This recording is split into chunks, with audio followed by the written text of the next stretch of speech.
એસએમસીની મોટી કાર્યવાહી। દેના ચોકડી પાસેથી દારૂ ભરેલું ટેન્કર ઝડપાયું। રાજ્યમાં દારૂબંધી હોવા છતાં વિદેશી દારૂની હેરાફેરી અટકાવવા માટે રાજ્ય મોનિટરિંગ સેલ ગાંધીનગર દ્વારા સતત કાર્યવાહી કરવામાં આવી રહી છે। તે જ ક્રમમાં વડોદરા શહેરના હરણી પોલીસ સ્ટેશન વિસ્તાર હેઠળ આવેલ દેના ચોકડી નજીકથી વિદેશી ઇંગ્લિશ દારૂનો જથ્થો ભરેલો એક રનિંગ ટેન્કર ઝડપી પાડવામાં આવ્યું છે। મળતી માહિતી મુજબ એસએમસીની ટીમે બાતમીના આધારે કાર્યવાહી હાથ ધરી હતી।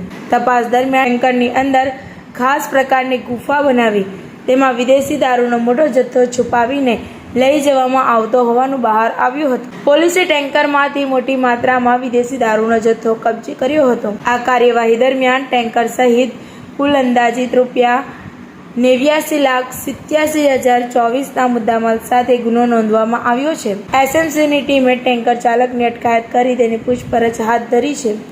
પ્રાથમિક તપાસમાં ટેન્કર મહારાષ્ટ્ર તરફથી આવતું હોવાનું સામે આવ્યું છે અને દારૂનો જથ્થો ક્યાંથી લાવવામાં આવ્યો હતો તેમજ ક્યાં પહોંચાડવાનો હતો તે અંગે તપાસનો ધમધમાટ શરૂ કરવામાં આવ્યો છે। પોલીસ સૂત્રોના જણાવ્યા મુજબ આરોપીઓ દ્વારા દારૂની હેરાફેરી માટે અત્યંત ચાલાકીપૂર્વક ટેન્કરની અંદર ગુપ્ત ખાના તૈયાર કરવામાં આવ્યા હતા, જેથી ચેકિંગ દરમિયાન શંકા ન જાય। જો કે એસએમસીની સતર્કતા અને ચોક્કસ બાતમીના આધારે સમગ્ર કૌભાંડનો પર્દાફાશ થયો હતો।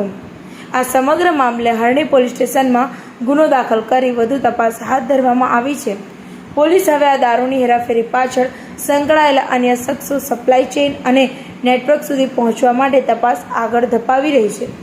એસએમસીની આ કાર્યવાહીથી દારૂની હેરાફેરી કરતા તત્વોમાં ફફડાટ વ્યાપી ગયો છે અને રાજ્યમાં દારૂબંધીના કાયદાનો કડક અમલ કરવાના સંકેત મળ્યા છે। TV18 ન્યૂઝ નેટવર્ક સાથે રિપોર્ટર સરફરાઝ મંસૂરી, વડોદરા।